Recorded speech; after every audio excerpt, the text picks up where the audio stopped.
Hey everybody, for those of you that are online, we will be right with you. We're letting everybody kind of get settled in the live venue, and we'll get right back to you.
We should be good to go now. All right, now we'll get started. I apologize. That crashed all of a sudden. All right, hello everybody. Welcome to Marietta, where we are doing a Grow with Google training. And I'm so excited to be here. Thank you for having me. I come from Cincinnati, and I'll talk a little bit more about how I got involved in this project in just a second. But welcome. So we have a live audience here, and we also have an audience online, as well as this is going to be recorded. So if at some point you're like, okay, I just want to listen, I don't want to do anything else, you can listen, and you can always go back and check out the recording. So that's awesome. So let's go ahead and get started. I want to give a shout out to Main Street, as well as Downtown Middletown Inc., who wrote the grant for this so that I could come around Ohio and provide these free trainings, and Heritage Ohio, and then of course your local Main Street. Thank you for having me, and I'm so glad we can do this. Today's training is going to be reach customers online with Google. If you ever want to write me a question, or you have something after this, you want to get in touch with me, my email is janet@futurereadyconsulting.org, and I'll provide that again at the end of the event. All right, so we do have 3 live right now, but maybe it's you, which is fine. It's okay if it's you. All right, let's get started. I'm so excited. All right, so a little bit about myself. My name is Janet Hearn, and like I said, I'm co-founder of FutureReadyConsulting.org. But I spent my entire career in higher education at Miami University, where I was a Grow with Google instructor for teachers.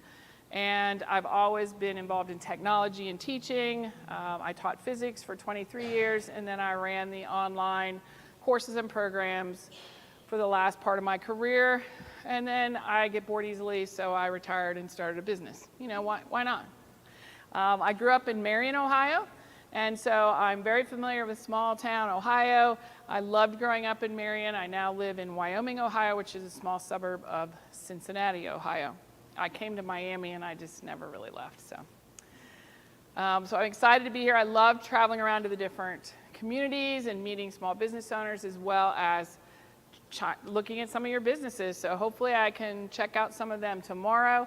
I usually do a quick tour of the city and put it on TikTok, so we'll send you that link when I get that up. It's kind of fun. It's one of the little side things I like to do. So you can find me and my business tips and tricks and these live streams at youtube.com/@FutureReadyConsulting. And you can email me, like I said before, if you have questions or things you want to talk about as far as small business is concerned.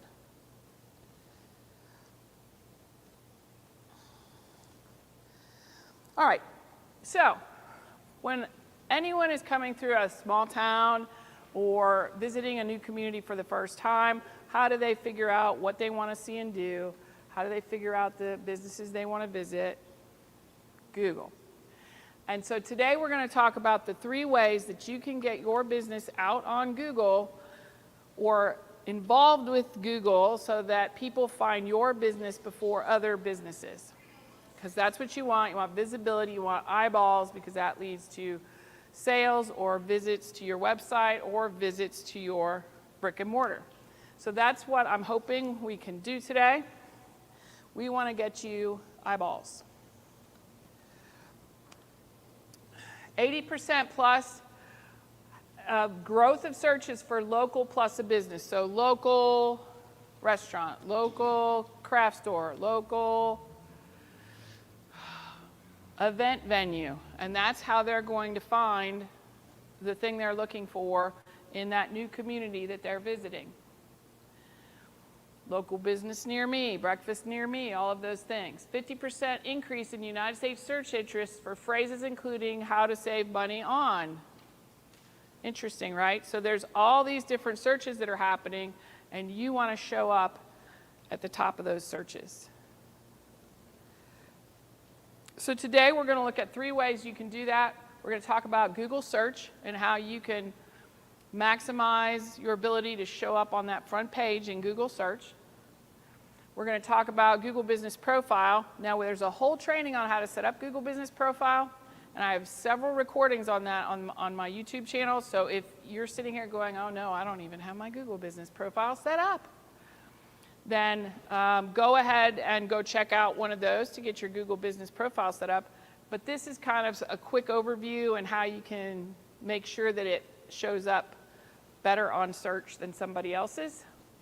And then we're going to briefly talk about Google Ads. So if you're doing the first two things and you still want to get better visibility for your business, then you can start running Google Ads. And then we'll have a recap at the end. Now that's our first hour.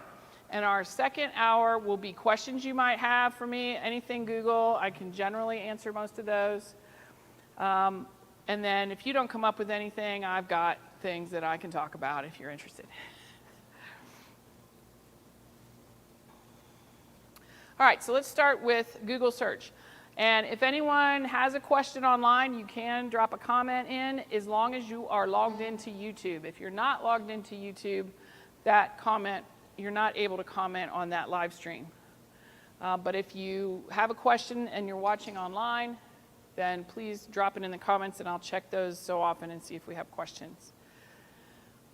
There'll probably be a little bubble that pops up. And if the sound is poor, please let me know that right away in the comments. It should be fine, but I went a little ways into my last one and didn't realize the mic was incorrect. So hopefully everybody can hear me okay.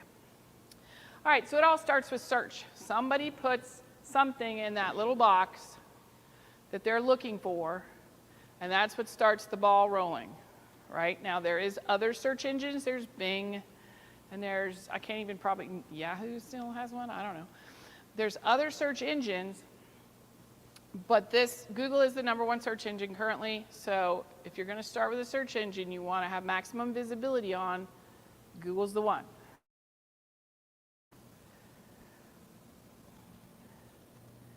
So there's 3 places you can show up on a Google search. You can show up as an ad, so that top area, that small box up there, is paid for. If you see the word ad next to that, somebody paid for that spot. We're going to talk about if you're interested in paying for that spot. Search results is the second area that you could show up, and that's just organic. So that's based on an algorithm, and we're going to talk about how you can maximize your chances of being in this first page, because pretty much if you don't make the first page, unless you have a very niche thing that people are looking for, they're probably not going to scroll to the next page to look for you. And then Google Business Profile gets the most real estate out of anything. So if you don't have your Google Business Profile set up, that's how you get free, massive real estate on the search page. So you definitely want to set that up and get it verified. And then I'll show you some things during this presentation of how you can better your chances of showing up in that real estate, because only one person gets that on the first search time. And so your business wants to be the one to get that. The other search results, you see there's 4 shown here, and then there's an ad or 2. So, but that's the best real estate, and it's free. And if you don't have a website, definitely use Google Business Profile, because that's free real estate, free website, all of it is just sitting right there for you to use. Any questions on that? Are you going to show us how to set up the Google Business Profile? I'm not going to go into all the details because it takes about an hour, but there is like 3 or 4 videos on my site that walks you right through how to set it up. I'm going to do some quick talk about it today. So if you have a question, I'll try to, and we can go over it at the second hour if people want to. That's no problem. All right, so what happens behind the scenes when somebody does a search? Google creates a copy of the entire web and catalogs the information in its index. So for example, here is yoga pants, a business that sells yoga pants. I have a business in Wyoming that I work with that she sells, it's the Market at Bee, and she sells organic and vegan smoothies, snacks, desserts, and then other things you can take and go, all right? In order for her to get people into her business, she has to use these techniques and use the right search terms and use a Google Business Profile to get people to find out she's there. There is a market for that. People want that. But if they don't know she's there, they can't find her. So we're going to kind of follow through with what she would do. All right, so they catalog this information and they save it so that when you do a search or somebody does a search, they can easily pull that up. I thought it was funny when I was reading through the notes for this presentation. Google always provides a bunch of notes, some of which I tell you and some of which I don't. I like to use some of my experience to share with you rather than all of their notes. But one of the notes they put was, it's kind of like a card catalog with a massive library. I'm like, who is going to remember what a card catalog is? Perhaps not everyone in the audience will do that. So I remember because my mom was a librarian and made me learn how to read a card catalog. But anyway, I thought that was funny. I thought they thought everyone in the room will know what a card catalog is. Maybe. All right, so everything gets indexed so it can come up quickly. Then the searches appear in the center of the page. That's free real estate. And it shows the most relevant results for each searcher. So it is looking at the catalog of your website. It's looking if your website has been updated lately.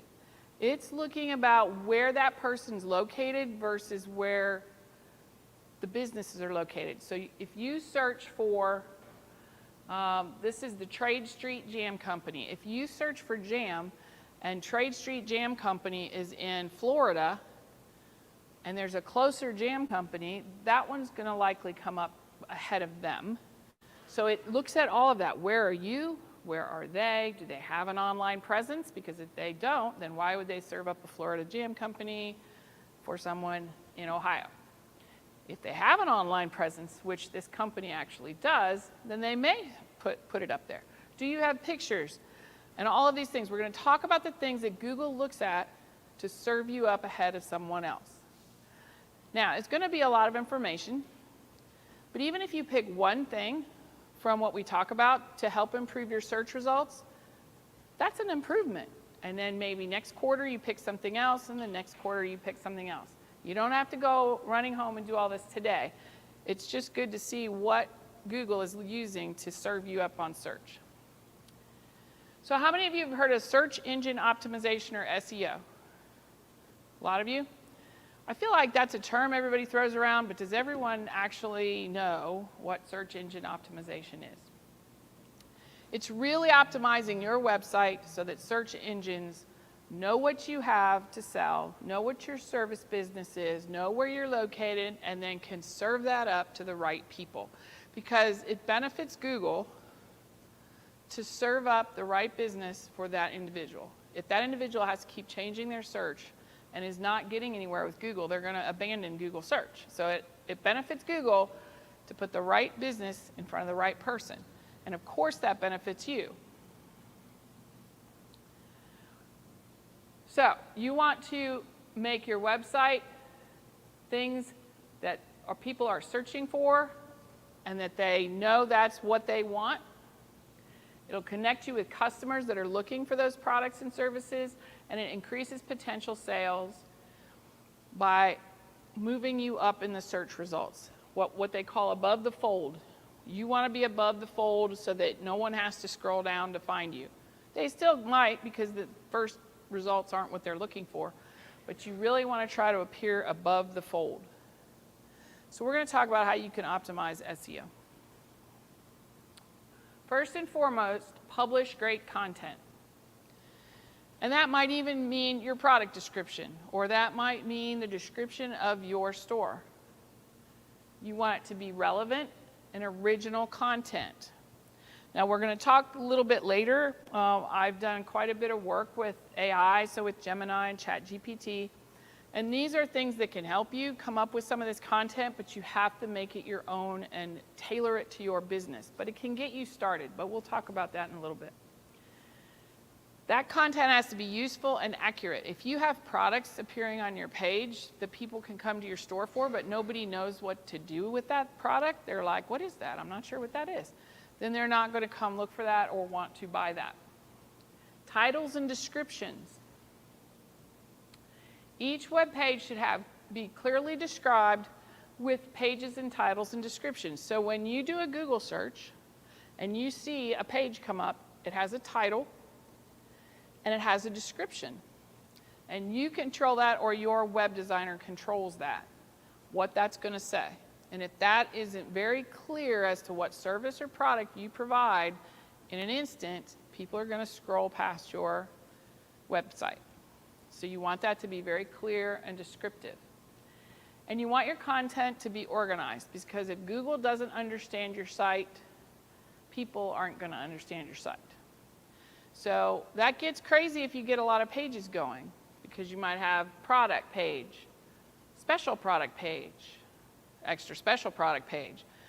Well, if Google sees that, it's going to be like, what is that? I don't understand the difference between products and special products. So it may not serve up your page as quickly. So the content is really the key to the whole puzzle.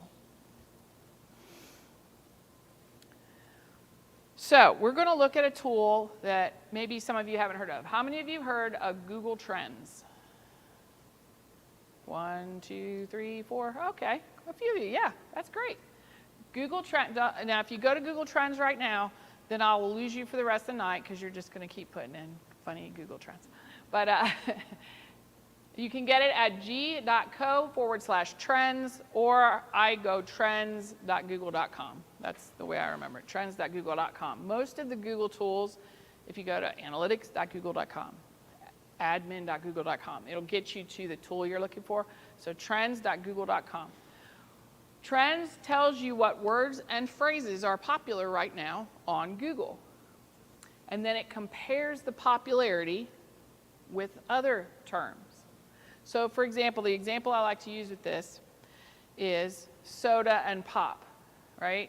Certain areas call Coke pop. Certain areas call it sodas. Other areas call it Coke. So if you have a description of serving that at your restaurant or your business, and you're not using a term that people locally use, then when they search for that, they're not going to find you. So even though you think a search term is obvious to you how to find your business, it may not be the most popular search term for that business. So you can compare the popularity. You can see how search patterns change over time. It shows you over time, is a search term dying off? So you can research keywords or key phrases for your website, and you can monitor your brand's popularity using Google Trends. And if we have time in the second half, we'll pull up Google Trends and play with that a little bit and compare some searches. If you have a business that we can kind of play with some terms, I think that would be good. It'd be entertaining. So you can use that on your mobile device or the computer, and you compare different phrases. So if you're wondering if the keywords you're using are the right ones, you can put them in there and see, are there a lot of people searching for that? Any thoughts or questions on that? Has anyone used it to their benefit? Yeah. Can you give us an example? I do estate planning, which is a really kind of obscure topic unless you need it. So I'm kind of searching a bunch of terms related to find out which one actually show up in people's searches. So like, a will shows up way more than trust, or power of attorney shows up a lot, or just general planning doesn't. So what can I focus in on that would actually reach that search audience? Excellent. So for those of you that couldn't hear, if you're online, we have a business that's estate planning, and he's done some research in trusts versus wills and estates and all the different terms, and to see which term people actually look for, because they really don't look unless they need it or their family needs it because you didn't do it. All right. Great. That's a great example. All right, so, well, actually, we do have a minute that we could take a little time. So if you have a device, a phone or a computer, pull that out right now. And go to g.co/trends. And then compare some of the terms you use in your business, and then we'll have people share out a little bit. And you can adjust by location. You can adjust by date range. And you can explore related queries. So give that a try, pull that up, but promise me you'll put it away when we keep going, because otherwise I'll lose you. If anyone has any comments online and they'd like to ask a question, this would be a great time. I'll take a look at the comments while people are playing with that a little bit. Whoops. g.co/trends.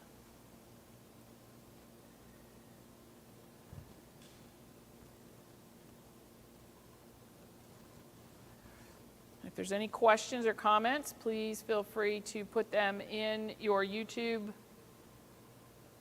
app to ask a question or make a comment. Hopefully the audio sounds good.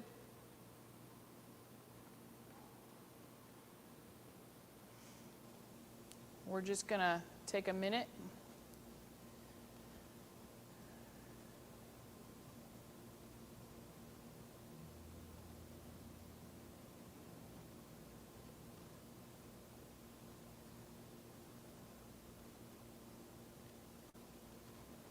And while people are working here, I'm going to show you the crowd we have here. It's a great crowd. We're at the Vault in Marietta.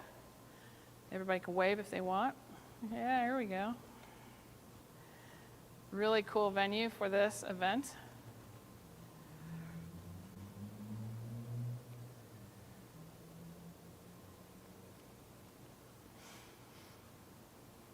All right, we're playing with our Google Trends.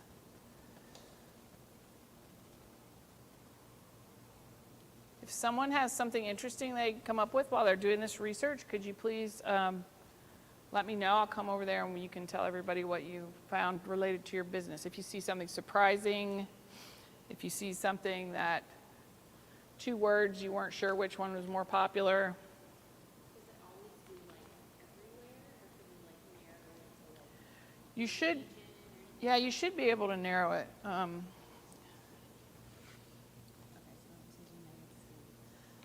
Yeah, so I don't know if you can, I know there's a way you can click in. I don't have my glasses on. Can you even Put a see it? search, did you put a word in there? Put a word in there. So we're doing an experiment here, trying to narrow down the region. Yeah, click on that. So now you can go down, you can do all the way country, city, you can narrow it down.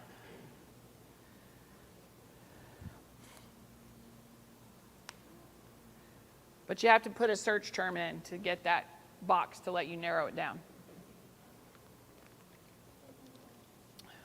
Now, another thing you could do is find your competition nearby. So you could narrow it down to Marietta and find out, oh, I don't have any competition in Marietta for this business. But you could then go to Ohio and see what other places are doing that business, and you might go to their website and see, well, what are they doing that I could potentially do here? And because, likelihood is the Cincinnati ghost tour in your ghost tour is not going to compete, but they might have something cool you do that you could add. They're not going to cry about that. You can look at other people's websites, things like that. Anybody else find something cool that they were researching they're surprised? Or it's a pretty cool tool, don't you think? See, I've lost them. For you people online, I've lost them. They're all, look, I knew that's what's going to happen. I've sat for like 5 minutes, which was an hour later, that I was playing with Google Trends. I will say everyone else is enjoying the refreshments here. I have water, but they have better stuff. So their Google Trend searches are probably even more interesting. And I will find a better refreshment later.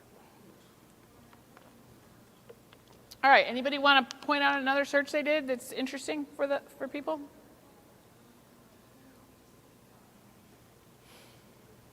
Yeah.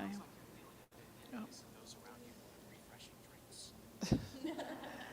Google is listening to me and says I'm envious of people with refreshing drinks. Yes, I am. That's hilarious. Keep to yourself. All right, anything else? Anybody else find something interesting you want to share? Are you ready to go on? Yeah. Yeah, you should be able to add a term right next to it. You should be able to add more terms, and then it'll show you relative to one another. And no problem. I'm glad you asked, because maybe people didn't notice that. You should be able to add terms and do 3, 4, 5 terms. So you could do wills, estates, trusts. What else would you call them? And see which ones are more popular on the search. And it's interesting because it changes by region again, like pop and soda. All right. All right, they put their phones down, so I think they're ready to go on. All right. So besides having good search terms in your copy, so you want to find out these search terms, you want to put them in your copy on your web page, and you definitely want to put them in the description of your web page. And definitely put them in your Google Business Profile description. Technical things you can do, and this is what I said, you can either, talk to your web person, or if you do your web yourself, you can do this. But your website should load quickly on all devices. So if you take the most beautiful high-res picture in the world and upload it to your website, and you don't kind of reduce that file size, your website's going to load slow. Google sees that, and it will not serve you up as high in the search if your pictures are slowing your website down, because they know that's going to annoy people, and Google doesn't want to annoy people, even though they manage to sometimes. So you want to see if your website loads quickly. There are tools to do that, where you can just put your URL in, and it'll measure how fast it takes to upload. I think there is some tools listed in a minute that we can look at. You want to be sure that your website will show up on all browsers. So if people use whatever they use besides Safari, I guess, Safari, or I used to call it Explorer, but it's Explorer. It's not Explorer. Google. So you want to make sure that on different browsers, your website looks the way you intended. And you want to make sure it looks like the way you intended on a phone. So if you've never looked at your website for your business on your phone, give it a look-see, and if it's messy, then you want to talk to somebody or work on getting that looking nicer on your phone. Because a lot of people, especially travelers coming through a small community like this, are going to use their phone to find things. They're not going to use a big laptop. They also might use an iPad or some kind of tablet. There is an SEO starter guide available at g.co/SEO starter guide that Google provides to give you even more tips and tricks and tell you things you can do to improve your search engine optimization and get you on that first page of the search. If any of you use Google Analytics will tell you, and Google Search Console will tell you where you're showing up on pages on average for different searches.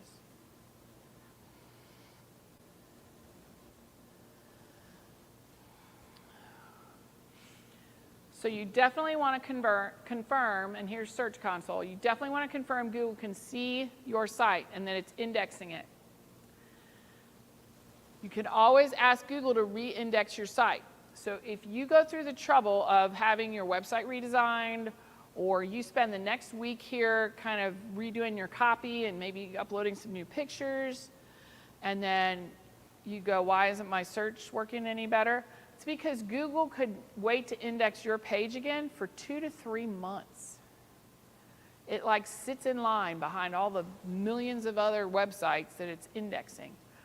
So if you want it to index you right away so you can start seeing results more quickly, you can force it to index. You can ask it to index your page again. And then it'll have a new card catalog, for those of you that followed that analogy, all set up and ready to go.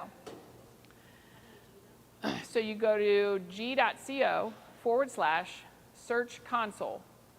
And when you go there, you'll see the words people use to find you, you'll see how you're indexing, and then you can ask it to re-index your site. you can say reindex. Now, if you've not hooked all that up, then we need to look at another training on my website to see that.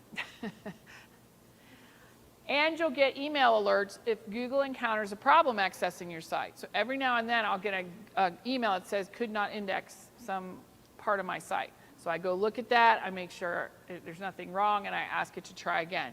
And sometimes I don't change a thing and just say reindex, and it comes back and goes, oh, we got it this time. And I'm like, what? But if I don't do that, it's not going to serve that page up. It thinks it's broken. So this is a really good thing to look at and check on your how your website's doing as far as Google's concerned. It usually does some insights too to say, hey, look at this, or hey, look at that. All right, questions about Search Console. So there's two great tools, Trends and Search Console. Yes? I have a quick question. I used Google Search Console and I had issues with indexing. Is there like an option that says reindex? When I went into it, it said like validate fix. That's it. Click that. That's what I meant. I should have been more specific. So it did that to mine, and I'm like, what did I do? And I just hit it again, and later it said, oh, it's fixed. And I'm like, I didn't do anything. So sometimes you just need to ask it it just puts you back in line to get indexed again more quickly. So you should look and see. It usually tells you some things that might be wrong with that site. Go fix those, and then hit validate fix. But if you're like, I don't see anything wrong, you can try it and see if it'll. And they'll just email you again if they're like, still broken. But I'm glad you brought that up. So there is usually a button that says validate fix. If it's not indexed, you just hit that. Great comment. All right.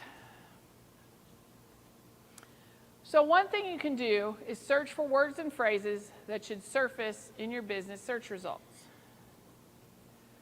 So you could go to google.com straight up. You can go right now. And can I use the Ghost Tour example? Sure. So you could go to google.com and just type in Ghost Tour. And she is here. And if her business is here, it should come up pretty high on that search page. If not, don't freak out. But there's something wrong or something, either you're not indexed lately, either you don't have enough Ghost Tour phrases on your website. Did it come up? Yeah. So she's like, yes. All right. And now you might do some other things. So if you're like, I would like people to do special events and include a ghost tour. So you could search special events. If yours doesn't show up, go back to your website and list, hey, think about birthdays and do special events with a ghost tour. And then index it. Come back later, you should come up for that search term then. So that's how you see how you're showing up with your different search terms. So you would do wills and trusts, and hopefully you'll show up on that front page. And if not, then look at some things you can tweak. If you recognize the businesses that come up instead of you, go look at their website. This isn't like, oh, I can't look at theirs, they're the competition. You should darn well be looking at theirs and figure out what words are they using. How did they show up ahead of yours? Do they have pictures that, show up more quickly? Are they optimized for mobile? Stalk your competition. Hopefully you're not in here stalking each other, but we don't want to get in a rumble or anything. But check out what other businesses are doing similar to yours in other communities or here. But you just go there and search for the words you want to appear for. And if you're not, then you need to change your description or change some copy on your site. The other thing, and maybe this is, I don't know if Google looks at this, but this is a pet peeve of mine. If at the bottom it says copyright 2019 on your website, might want to update that. Google knows if you're not updating your website, and they think you're either out of business or not interested in your business or whatever they think. So make sure you keep that copyright date up to date. Make sure your pictures, change them out occasionally. Make sure you update your copy, just so they know, hey, I'm still in business. I still have things I'm doing. All right. So that was Google search. Google search changes their algorithm all the time. So the best you can do is just make sure your website's up to date. It's optimized for mobile and for laptops, and that you keep it current and keep that copy fresh. And if you do those things, if you set aside time each month to just check those things out, or you pay someone to do that, make sure you're getting your money's worth. If you pay someone to keep your website up to date, then you find out how long they're spending on your website and what they're doing to keep it up to date. Because I know, because I hang out with people who make websites for people, and if that client's not bugging them, they're putting the other work ahead of it. So if you're not saying, hey, let's look at the copy and see how the search trends are going. Hey, let's look at my pictures. Are they loading fast? Hey, let's freshen up those pictures. If you're not in their ear, they're going to be working with the client who is in their ear. So make sure you're getting your updates from your web people, or you are doing it, setting aside time. All right, now we're going to talk about Google Business Profile. So that is the big free real estate you see on the right-hand side of the search page. Google Business Profile is free. You can show up on maps and you can show up on search. So you can go in and do a search for your actual business name. And if you are logged in with the Gmail account that you set that up with, you should see a console that you can make changes. If it pops up like you're a customer, then either you're not logged in as you on your browser, or you've never validated your Google Business Profile and taken ownership of that. So that's when you should take ownership of that Google Business Profile, validate it, and the way you do that, there's several ways now. They can send you a postcard with a code. You can do it by text. You can do it by video. And you can do it by telephone. They can call you, maybe text you. They'll call. So make sure it's them, though, and not spam, because I got called by a bunch of spam that said my Google Business Profile was in jeopardy. I'm like, no, it's not. Yes, question. So I got an email last week with somebody requesting to be permission to be an owner of my Google Business Profile. Lord. Obviously, yeah, I did. But how does that work? Well, there are people out there that try to take ownership of other people's businesses so that they can trash their business profile. So as long as, that's why you want to validate it, because until it's validated, it's open season. So if yours wasn't validated, I could tell, because otherwise they would have just gone and validated it for themselves. They can try to go steal it from you, take it from you, and they can put cruddy reviews, they can put terrible information. I don't hear about that a lot, but they could. So by going in and getting it validated, nobody can touch that now unless it's you with your login. Now you can assign managers, which is nice in case you either forget which login you used. You can put your other one on there just in case. Or you can assign other people in your organization or at your store to keep that up for you and take pictures and post videos and things like that. But as long as your email is the login and you validated that, nobody can grab that. So I do not, that is a very strange request that somebody sent you to take over your, now that maybe they want you to pay them then too, to take over your profile and do things, but no. You shouldn't get a call about that either.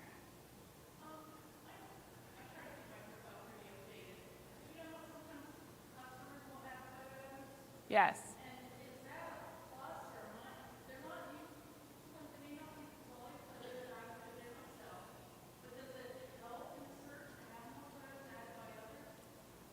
It will, because the more photos you add or somebody adds, the more Google thinks your business is vibrant and alive and active. And if somebody adds a picture that you don't agree with or is violating their code of conduct, you can ask to have that taken down. We had that case in Middletown where somebody posted a knife picture. This store doesn't sell knives. So they asked for it to be taken down. Google said no, but then I said, let's ask again, because this is pretty serious. So we ask again, and we use their own language, Google's language, as to why this shouldn't be up, and they took it right down. Thoughts are that an AI looks at the first round and a person looks at the second round. So you always want to go back twice. So if there's one that's offensive to you, you can ask for that to be taken down. But generally, it's nice because if they look at that customer and go, they took time to take a picture? Wow, that must be a pretty cool place.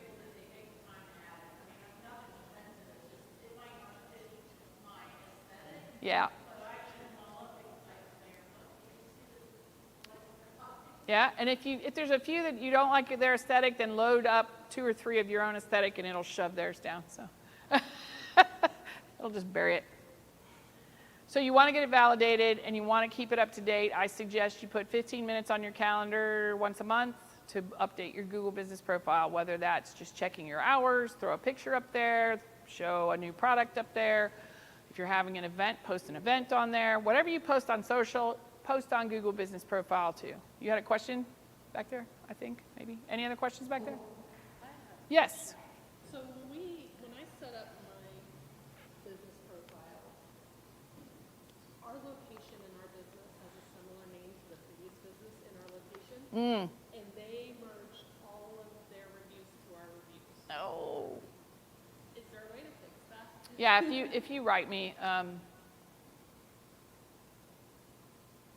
me, I have access to Google support that most people don't have access to, and I can't promise anything, but I had a gentleman who had that same issue and couldn't get it validated, and he tried for 2 months, and then We've been in business 3 years, and I tried, and I could never get it. I reached out, and within 2 days, he had it fixed. So you'll just have to probably provide some evidence that this was the old business, this is my new business, this wasn't my business, and that it should work, unless you like those reviews. And the other question I have is, they had a website that was never taken down.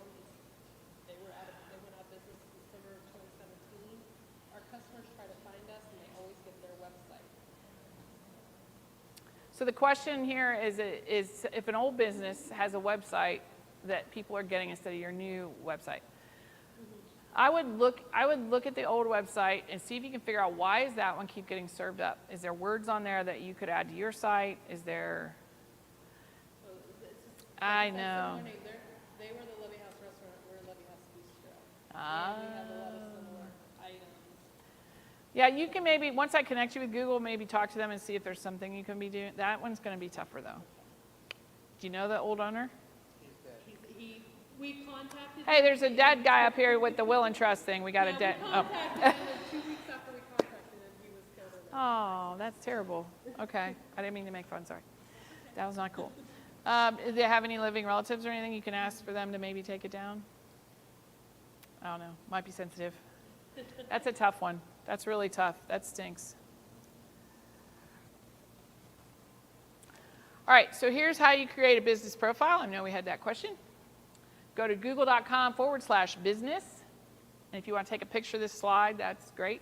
And then you can use it to manage your information on search and maps. People can call you through that. People can text you through that. People can get directions to your place through that. You can put events up. You can put sales up. You can put coupon codes up. I don't know if I'd do that on search, but maybe. You can watch reports to see the traffic to your website and if people are using the profile. Super cool. Really gives you a lot of information, all for free. If somebody calls you and contacts you and says, hey, if you want me to, if you want a real Google Business Profile, hire me and I'll do that for you. Unless you really don't want to deal with it and you want them to do it, fine, but it's free. It should not cost you anything. Google will not charge you for Google Business Profile.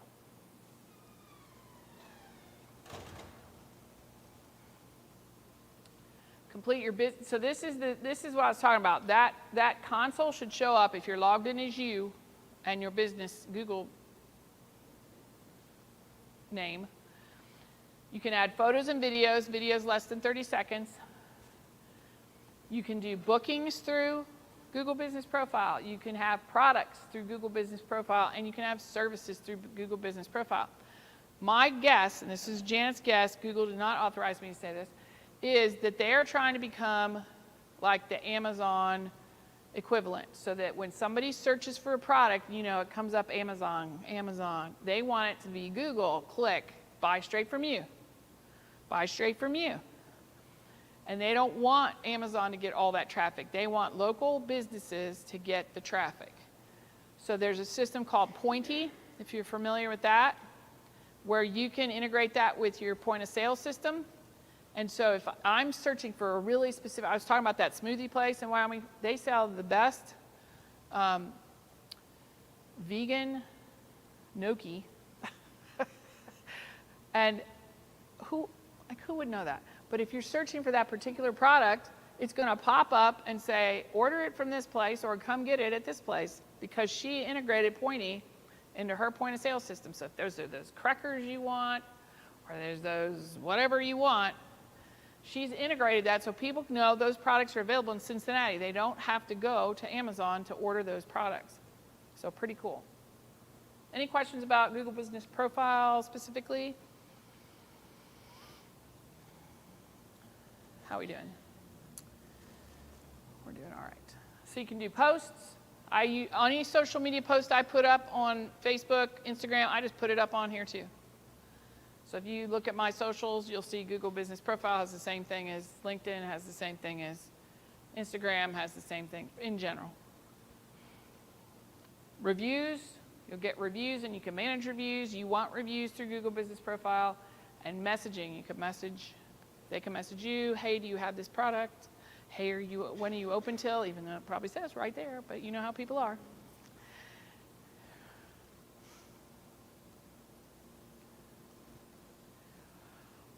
All right, so you want to claim your profile. There's the verification methods. I got a little ahead of myself. And you can always update your info now until it's validated or until you claim it. You can still update it. And your updates should take, even if you've claimed it, your updates might take an hour to show up, a couple hours, so don't get frustrated if you make a change, go to it, and you're like, oh, I just changed that. They check everything to make sure somebody's not captured, you know, your business profile and is destroying it. Google likes to keep an eye on that. So that doesn't help Google. All right, so we've gone over search. There's a lot of stuff. We've gone over business profile. Now we've got ads. First thing I'll say about Google Ads, if you're not optimizing your business profile and your social media and your website, don't pay for ads. Always go for free before you go for ads. All social media is still free. All of this stuff is still free. So do all that first. If you're doing all that and you want more traffic, or you have this really new thing or this new product or something that you know is going to be a hit, and you just want to bump up your traffic, then go to ads, okay? But don't start with ads if you're not doing the other stuff. That's me, but I don't know. I'm not gonna play this video. This is the jam person. She has a great story. So she did a side hustle and started cooking in her kitchen to do jams, and it really took off. And she ships jam all over the United States. And she was a brick and mortar or like local, like just come to my condo and I'll sell you jam. And then COVID hit. But she didn't want to lose out on this business she'd started building. So she went online and started selling it all online, and it has exploded. Now she has employees and she has a building and she has all kinds of stuff. But it all started from a passion and making sure she optimized these Google tools to her advantage. But I don't think we have time for the video. All right, so Google Ads appear on Google and partner websites. So again, it's going to be based on people looking for your particular product or service. You're able to control the ads they see and a budget. So you can set a maximum budget so that you don't go broke on ads. You only pay if they take action, which is super cool. Think about the old days TV ads or newspaper ads. You had to pay up front for a newspaper ad. You still do. A magazine ad, you're paying up front. You might get 0 customers from that ad, but you still have to pay for it. TV spots. Big companies spend money on these big Super Bowl, March Madness, all these sites. They don't know if they're going to get sales from those ads. It's a crapshoot. Well, with Google Ads, if nobody clicks on your ad, you're not paying for it. So it lets you test out some imagery and some words and see if you get any takers. That's awesome. And it shuts it off if you get to your max budget, so that you're not, if you're like, whoa, that took way off and people clicked but nobody bought anything, and so now I'm broke. So you can set a max. Now, if they click on it and don't buy, then you have to figure out, well, I got their eyeballs, but then why'd they get them to my website and not buy? So that's a different issue. You can track and measure success. So you can go to ads.google.com if you want to start, or even kind of explore what they have to offer with ads. I do not currently run ads because I don't feel like I'm maximizing my free stuff yet, but maybe soon. The best way to start with Google Ads is to use smart campaigns. They call them smart campaigns. They're Google's solution for new advertisers and small businesses because they're easy to set up and get running right away. You don't have to be a big marketing mogul to figure out how to do it.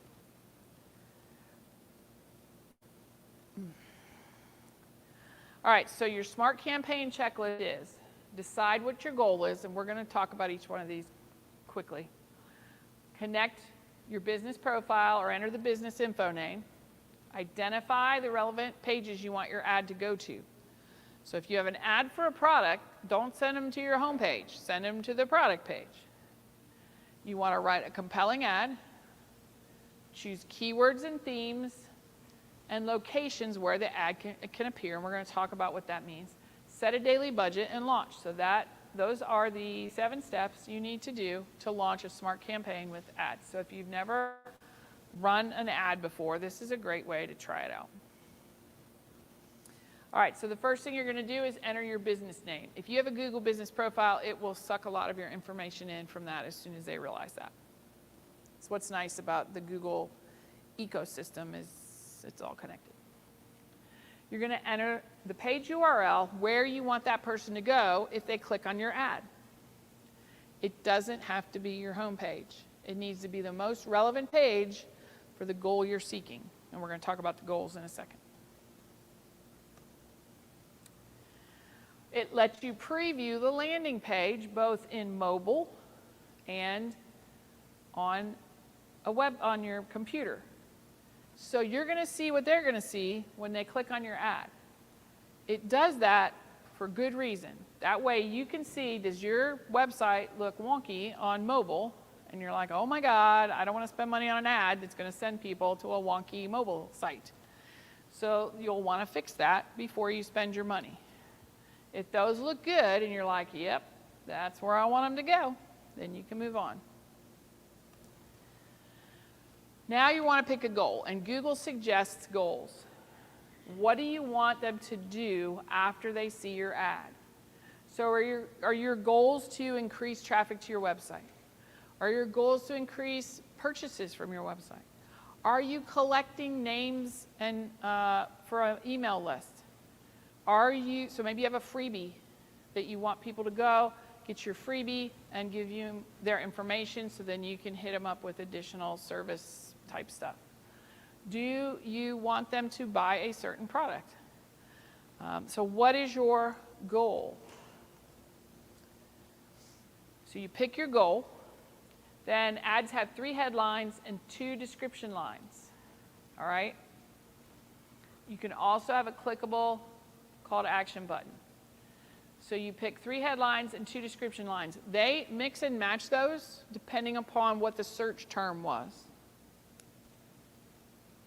So they should be about the same type of thing, but it might be coming at it from a different thing. So that would be a great place to try your wills versus trusts versus estates versus, like, what ad are people clicking on? Or maybe your approach, like wanna set up security for your kids, or want to set up plans for your loved one. I don't know why Google's listening to me, but it is. It is. That's why it's like, okay, all right, trying. So that'd be a great way to put, and then it'll combine them depending upon who's doing the search.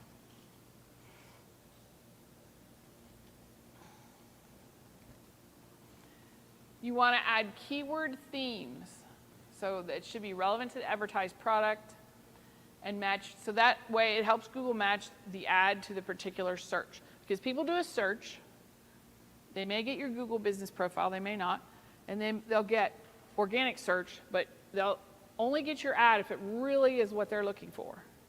But it doesn't know it's what they're looking for unless you put really relevant themes around that product or service.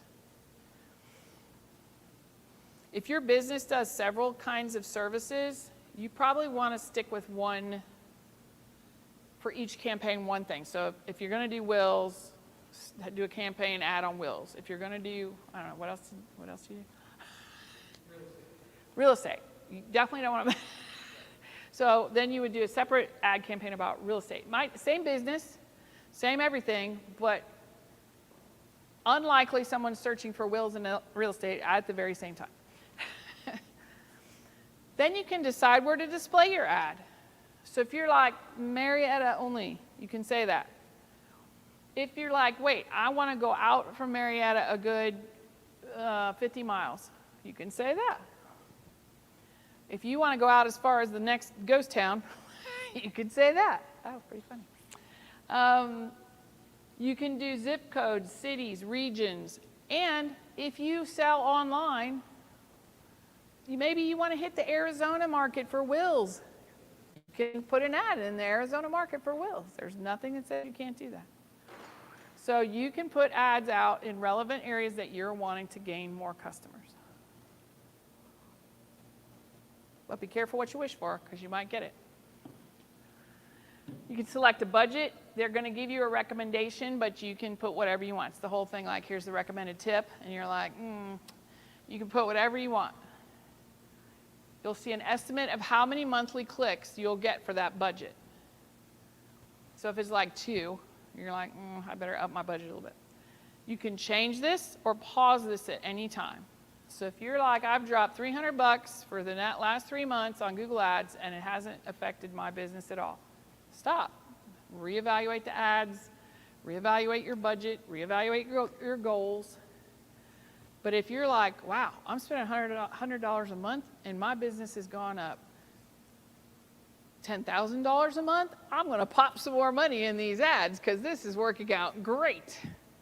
So you definitely want to keep an eye on it and stop it if it's too much. If they run out of budget for the month, they'll just stop serving your ad up, which is fine. You control that. And then you want to go in and look at the campaign and make sure everything's right, all your keywords are right, your location's right, and you can make edits up until the point you make that live. And it shows you, so you see, I'm going to cross over here real quickly.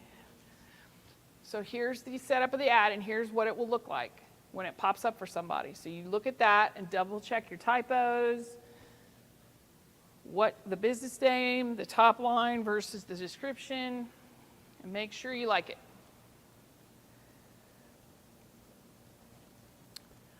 You add a credit card or some kind of billing so that they can charge you, and then you hit submit.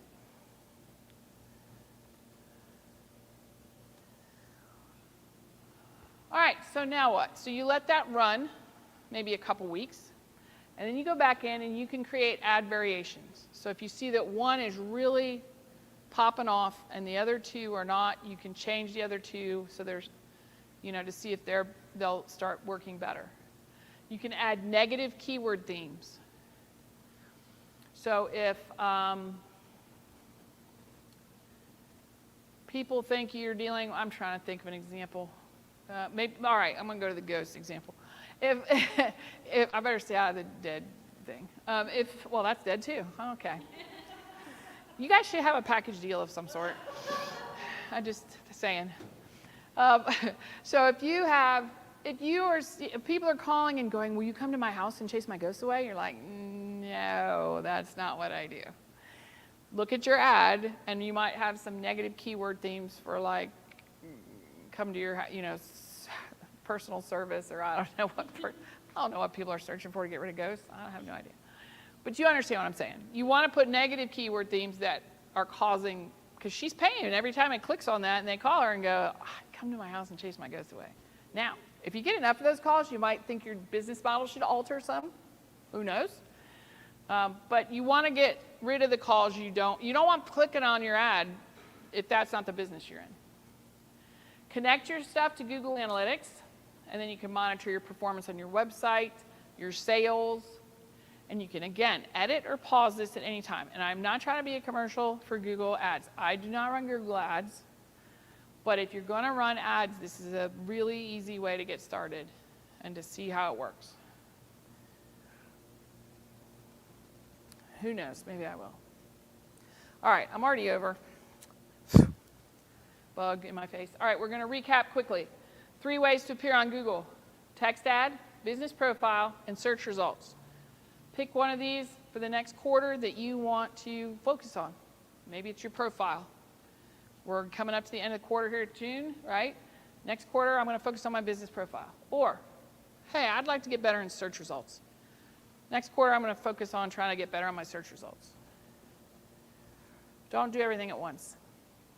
So we have Search Console you should check out, google.com/business for your profile, and ads.google.com, and then we talked about Trends too, which is more of a research tool, not really a tool directly for your business, but it's a research tool. Any questions about those?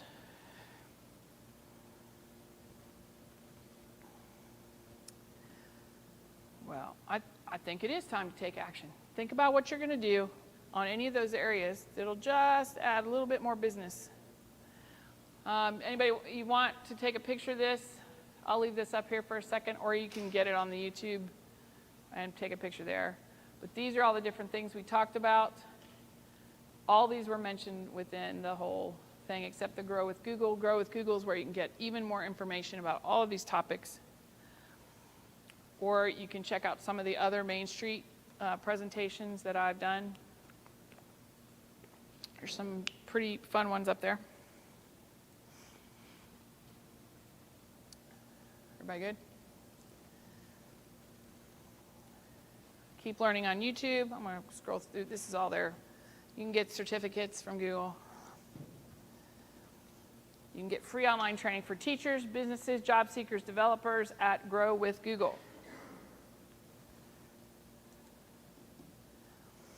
So that is the first half of our time together. I really appreciate it. It was a lot of information.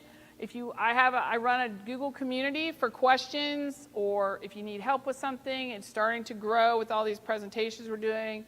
I post Google changes in there. So like I'll say, they dropped this, they added this, whatever. So please feel free to come and join that group. And I wouldn't be acting as I preach out about Google reviews if I didn't say, I would love you to leave me a Google review. If you don't mind, if you enjoyed this training and found value in this training, that would be amazing. And so that QR code on the right is for that.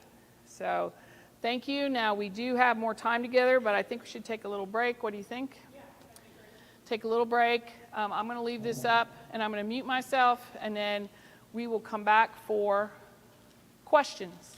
Or I'll make stuff up.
right, so we are back, and I'm sitting at the computer. That's why I'm sitting down, and we're going to take questions from the audience, and we'll answer them, and I'll repeat them so everybody online can hear.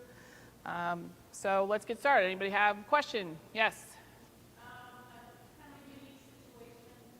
Long story short, I lost my website this week. All right.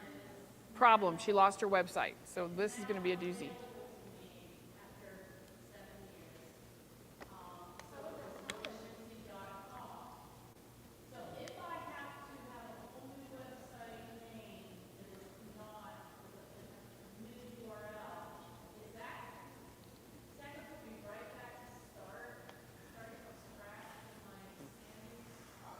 So you lost your domain and you cannot get it back?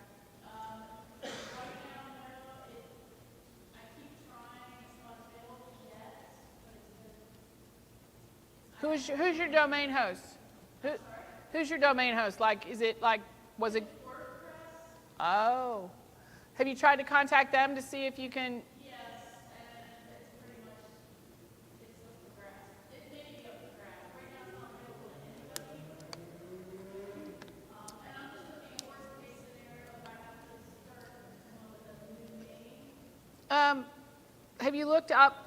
So the web, her domain's gone. She's not sure she can get it back. So it was .com. Have you checked .net, .org, all the dots? They are available. Is it better to have the same name with a different, like, .net or a new name under? I will tell you, you're getting a little out of my territory here, but that would be my guess because people remember the, like I'm futurereadyconsulting.org because .com wasn't available, so I took .org.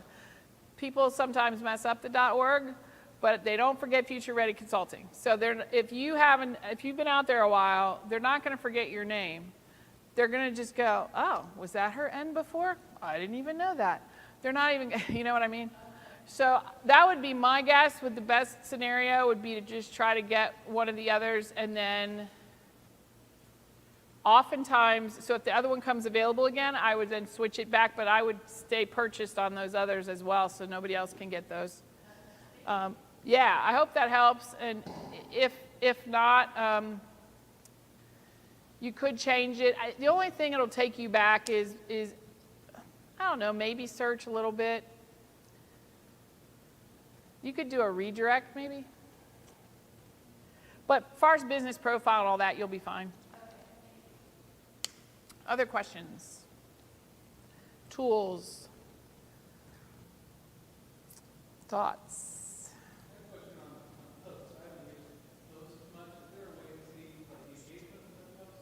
Yeah. So,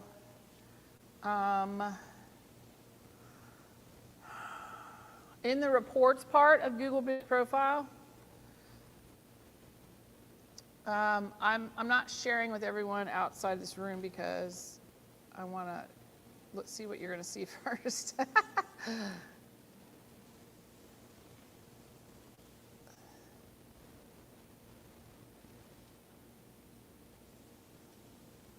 Why isn't my boot? Okay, so already we got, you never know when you do live what's going to happen.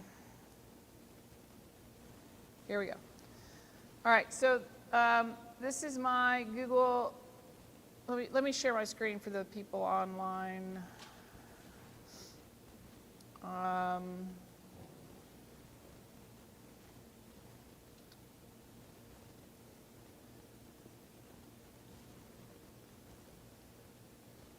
Give me 1 second. Oh, that's not what I wanted. That is not what I wanted.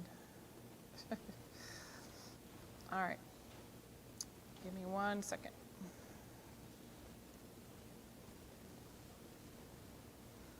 These sessions are always risk. You never know what's going to happen. Just get the entire screen. All right. Here we go. All right, so this is my profile, my Google business profile. You always want to look up here in the corner. If you get a green, you know you're doing okay. So I got a green, that makes me feel good. So you can go to performance and there's different reports, interactions, website clicks. You can look at ads through here, how many people viewed your profile. A bunch of you look at my profile tonight? No, seriously. And it tells you what search breakdown it was. So it gives you different things, website clicks. It doesn't look like it specifically gives you, like they clicked on this picture, because they'll look at it, but it doesn't necessarily lead unless you have an event or something, and it may record that. I don't have events on mine. So, but you want this, if this is orange or red, you want to spend some time on your profile and update it. Okay? All right, other questions? That was a good one. Is it beneficial if, like, for my company, if someone Googles it, or like our website comes up and then below it, there's like a banner of like our social media post, is it still beneficial for me to do those posts on my Google business too, since it's already there? So you say, so it comes up when you're, so So like if I Google business, so if we, there's a question about Googling a business, and then, usually I'm in the business right now, so I'm not doing something, but usually it'll show like the first will be my actual website, and then under it it'll show like oh, yeah. Instagram with like recent posts that we've made. If nothing else, Google knows you're really active, and so it'll serve yours up ahead of, yeah. So I would go ahead and post it. Yep. Yes.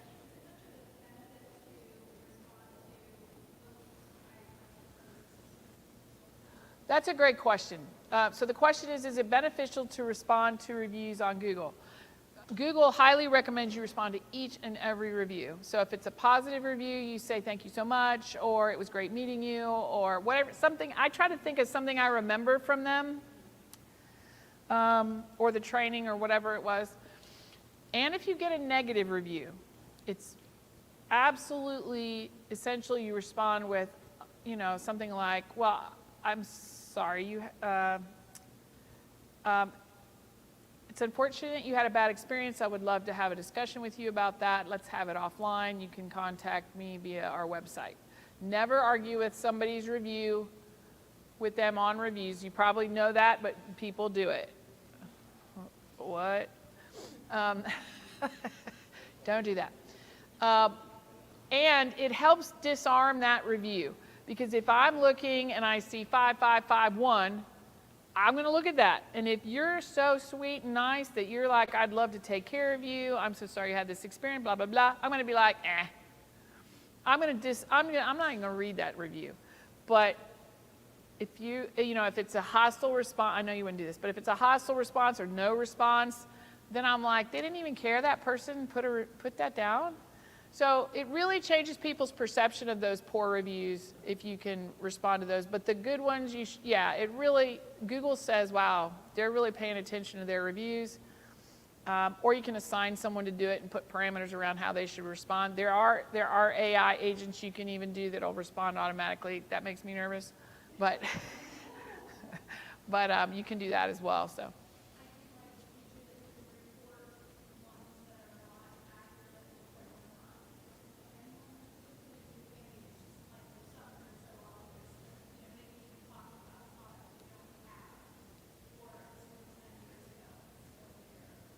Yeah. So the comment was, it's good that you have the opportunity to have reviews removed. Now, they do have to violate a Google policy, which is usually hostility, violence, obscene language. It has to be fairly significant. If it's just, your food stinks, or I don't know, then you just should try to respond. I'm so sorry you had a poor experience. I'd love to have another chance to discuss this with you, or serve you again, or something like that. And then, like, the more reviews then you can get to go on top of that, then it moves those down. So, what else? I did have Google remove a review because the guy posted that he had never even been to our restaurant. He wrote it in there, and so Google did remove that. Oh my God. So we had a comment that a guy put a review on a restaurant and he said he'd never been at the restaurant in the review. Come on now. He gave us a 1 star, and they were like, tried to come, but the closing door was locked. So I went by, and they let me do college, and it was a day that we went open. They repeated it. Yeah, so again, comments about reviews that didn't make sense or they said they weren't open. But definitely, it doesn't hurt to ask Google to remove it. The worst thing I'm going to say is no. But definitely try to respond so that people know you are paying attention to your reviews and you take them seriously. And that usually disarms whatever that poor review was. So, what else you got? This is great. These are great questions.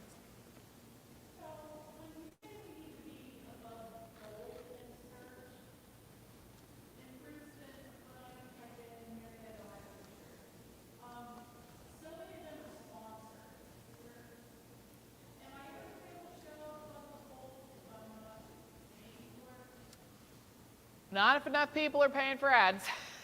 Unfortunately, that's why you want your Google Business Profile active, because then that'll take up half the page, and they're going to see that and not see all those sponsored ads.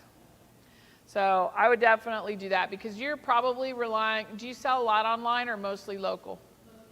Then you want that Google Business Profile to be pristine and have product pictures in there, and nobody's going to pay attention to that other stuff. Nobody's going to care, because they're going to see your shop and your stuff, and they won't care about those sponsored ads at all. They won't even look at them.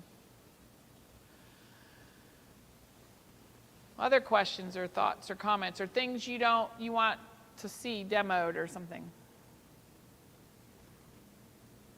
Yes. So I often get the things that say you have $500 in credit for ads. Is that legit, or are there hidden things in that offer? Yeah, I have one right now, it's like $1,000 credit. So the question is, are the credits for Google Ads legit? If it came from Google, then it's legit.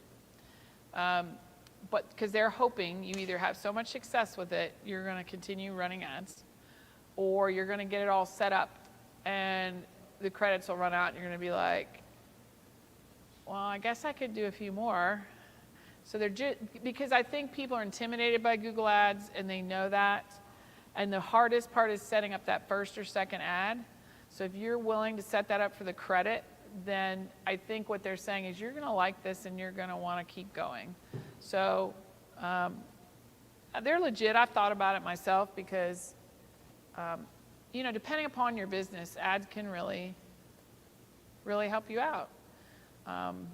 But again, unless you have Google Business Profile, website, social, all popping, like you have it all up to date, you've been running stuff, don't bother with the ads because that's money. All these others are free. So other stuff, just make sure it's from Google and not somebody else. Other questions or thoughts?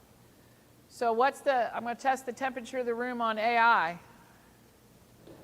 Give me a thumbs up, a thumbs to the side, or a thumbs down. AI. All right, the temperature's okay. A couple times I've gone and I've been like, okay, don't talk about AI. All right, so AI. Can I talk about AI for a little bit? So AI has been around since the 1940s. So for anyone that's like, oh my God, AI is taking over the world, it already did. So AI has been around for a long time. It's been doing the Amazon. It picks the stuff it wants you to buy. Google picks the stuff it wants you to buy. A lot of these processes and things have been in place for a long time. What the surge right now is AI has been democratized and is now accessible to the average person. Before, it took you having to own servers that filled this whole room and cost millions of dollars, and who has that? Nobody. Well, now you can get on your phone and you can get on your computer and you can access AI. That's why everybody's talking about it, is because it wasn't accessible before. It's been around for a long time. So if you can leverage it to improve your business or efficiency or whatever, I recommend you do that. So start slow. Let's go ahead and pull up Gemini. Can I pull up Gemini? First, I got to jump through the hoops again. Here we go. All right, so we're going to pull up. There's this bug that likes me a lot up here. Gemini.google.com or ChatGPT, which is OpenAI. I don't know. I use this more. All right. So you can start with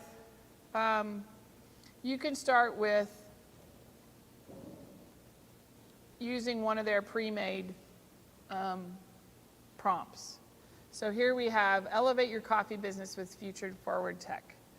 So here's the example prompt. Consider the unique landscape of the coffee business in 2024. Pinpoint specific areas where technology implementation could drive efficiency, enhance customer experience, and create new revenue streams.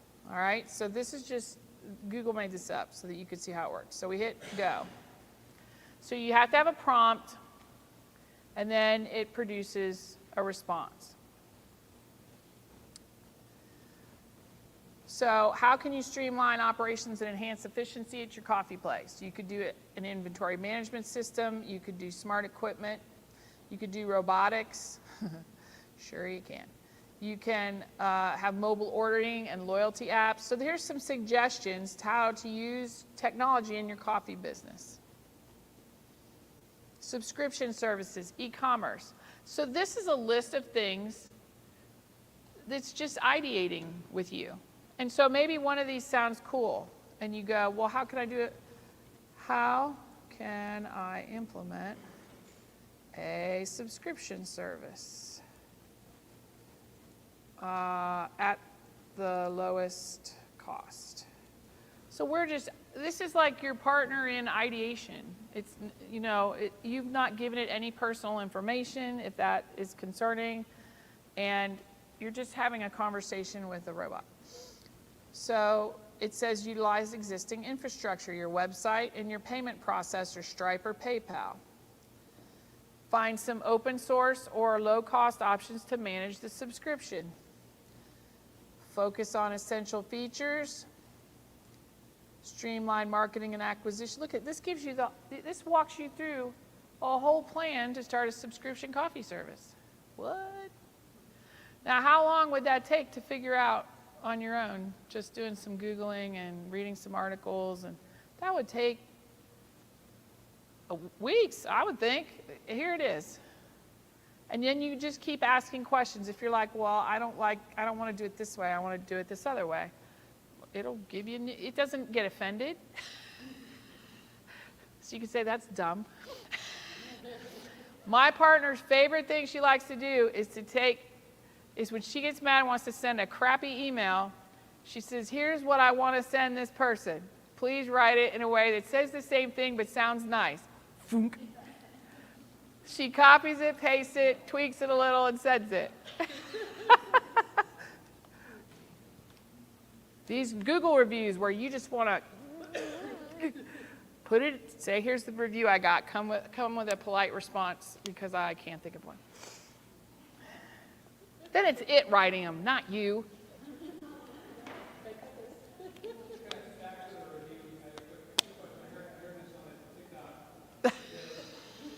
Okay. Okay, maybe. Everybody goes to look at your one-star reviews. Every business should go ahead and cheat code its own one-star review that is actually kind of a positive about the business, because that's the one that will, you might have 100 reviews, you're going to go look at that one. Gosh, so we have a question about a TikTok that said to post your own one-star review because that's the only reviews anybody looks at. I don't do that, but I can't validate that. I don't know. Here's what I look at: your average star review and how many people have given you reviews. I don't even read any of them generally ever. If you have 5 stars but you only had 3 people, then I'm like, oh. And then if you only had, maybe you only have 15 and you have 5 stars, I might read a few to see, well, you new business, like why is there only, and if I see some good reviews, then I don't look at I don't generally look at the 1-star because I feel like 1-stars are left by haters, period. Yeah, 3 is probably more accurate. 3 might be a good one. Oh, and that's usually, my service was slow. Okay. 1-stars are haters and just, why did you even bother? Haters. I love the one we had a family and every single person in the family left the same review. Lord, they couldn't even come up with a different one? Come on now. Some features about Gemini I wanted to point out. You can double check the response. So if you ask for factual information, so one time I said, give me 5 female businesswomen's quotes because I was going to use them in social posts that month, okay? It did it, and then I hit the check response. Well, it said, I can't find this quote anywhere attributed to this person, and I'm like, what? So that's called a hallucination. So if you really want facts, like factual, do a Google search. Don't use AI because it can hallucinate because people have put other weird things in there and it puts it in its database and serves up ridiculousness.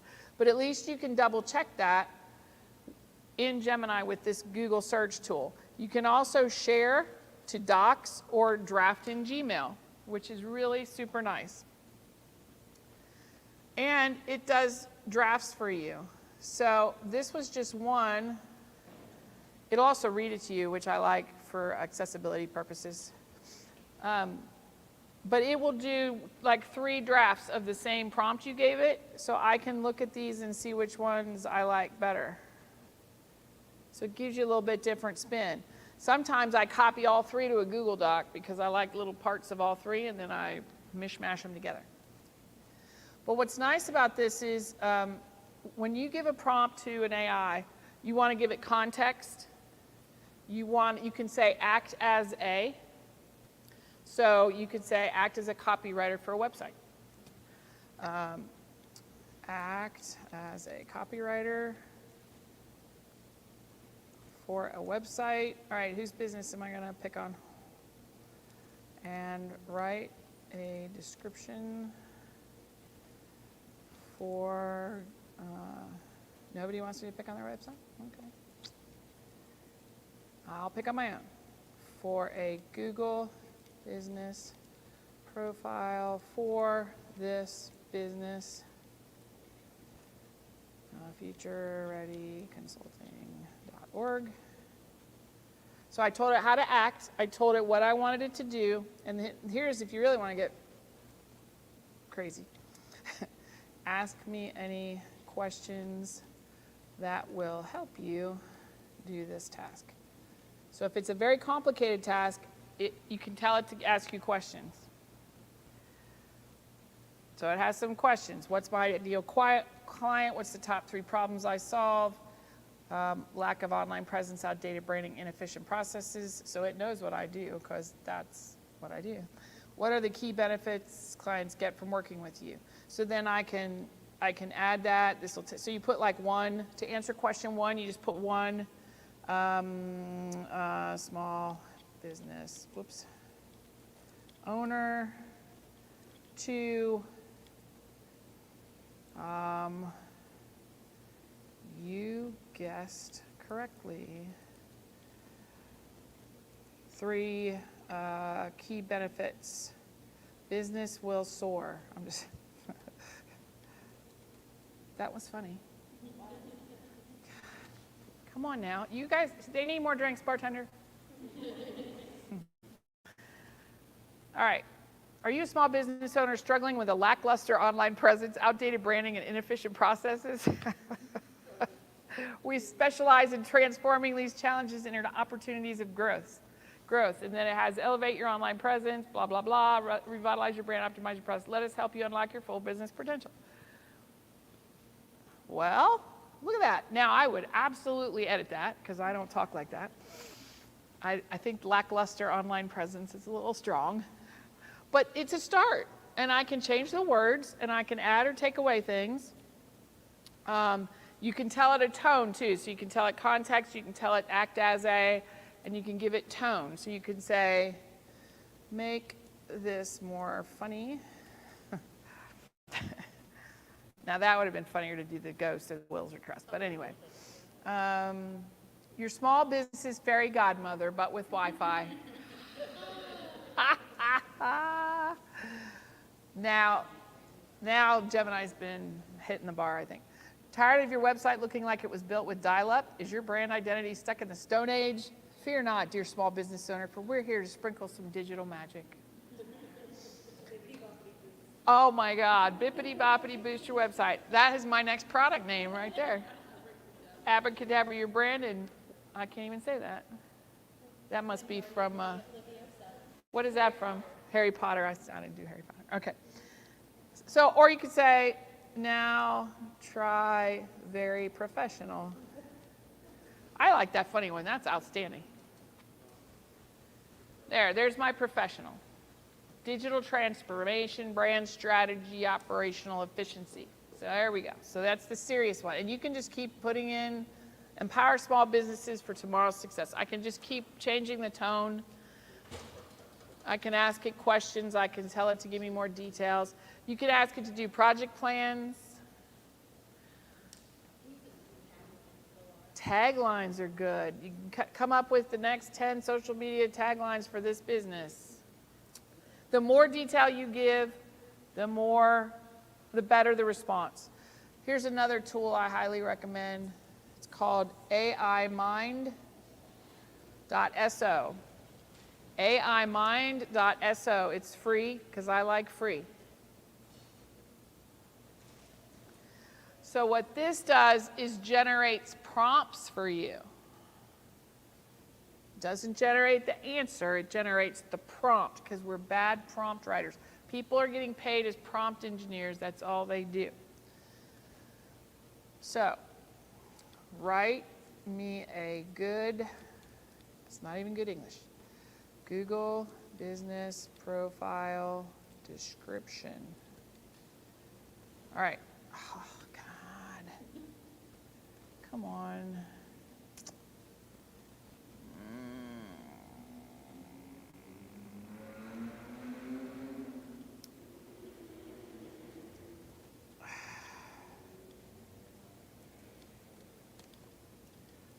I don't know if I remember my password. Anyway, it comes up with great prompts.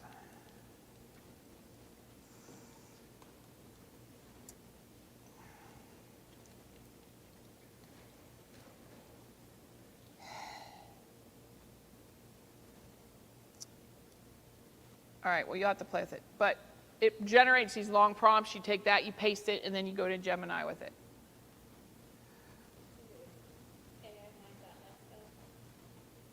AImind.so, yep.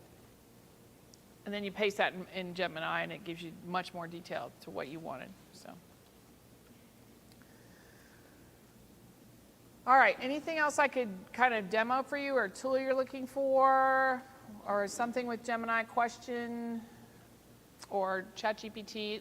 ChatGPT acts the same. It wants context, act as ask me questions. And you can go back and forth. ChatGPT, I believe the paid version now, you can put in your business kind of information and give it some example of the type of language you use and how you talk and everything, and then it'll give you responses based on that instead of you having to tell it to fix it all the time. But use it as like your idea bouncer offer, your like outline starter. You know, if you want to do a blog post about, I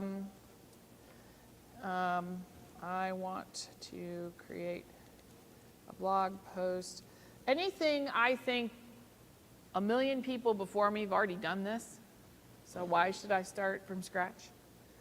That'd be like you're going to make bread, and you're like, by God, I'm not using a recipe. I am not using a recipe. You can still tweak the recipe if you start with the recipe. I want to create a blog post about brand. 500 words. Well, let's make it 1,000. 1,000 words. friendly tone for beginners. So you can say, you can ask it to write in a certain grade level. Like 8th grade is the average reading level for most adults. So you could say that, or however, and go. So here's a blog post draft. Keep in mind for SEO purposes, you'd likely want to work on keywords relevant to your specific audience. Brand stew. Oh, it's using the coffee thing again. Sorry.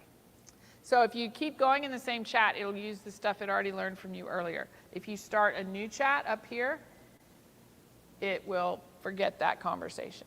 So you have to be careful. Don't mix tasks like I'm doing right now. Don't do that, because now it's back trying to do coffee stuff. So anyway, there's a whole outline. Now I can go back and I can use my expertise and change some of this. Put my keywords in, and then I can post that on a blog post. But having something to start with instead of me looking at a Google Doc for 30 minutes and can't come up with more than 3 headlines, then that's time away from my business that I should be spending on my business. But you do have to make some changes and use your voice and things like that, because Google's going to start seeing a lot of these pop up, and if they're strictly all written by AI, they're not going to like it. Google will notice that and will probably not index that blog information, because you don't look like an expert now. You look like you can copy and paste from AI. But if you use that as a starter and edit that, then that's a real time saver for you. And in fact, I meant to say, just create, let me create a blog post outline is what I meant to say in the first place. So you can correct yourself. And now here's the outline. So intro, section 1. So now I can write the blog post entry. I just use that as the outline. I also, when I do a YouTube video, so that's my original work, you can take the script and say, create a blog post from my script. So the YouTube was my original work, the script I wrote. Now it's creating a blog post out of that. It's just saving me time. It's still my work, my words. And now I take that and post on my blog. So it can save you time rather than like totally plagiarize everything. All right, any other thing you want to see, questions? We've done a lot of good work tonight. Well, I'm going to end this StreamYard so you can go back and watch any of this you would like to. Thanks, everybody, for watching. We appreciate it. So let's say goodbye from Marietta. Bye. Woohoo. Oh, see, they're tired. They're tired. Good night.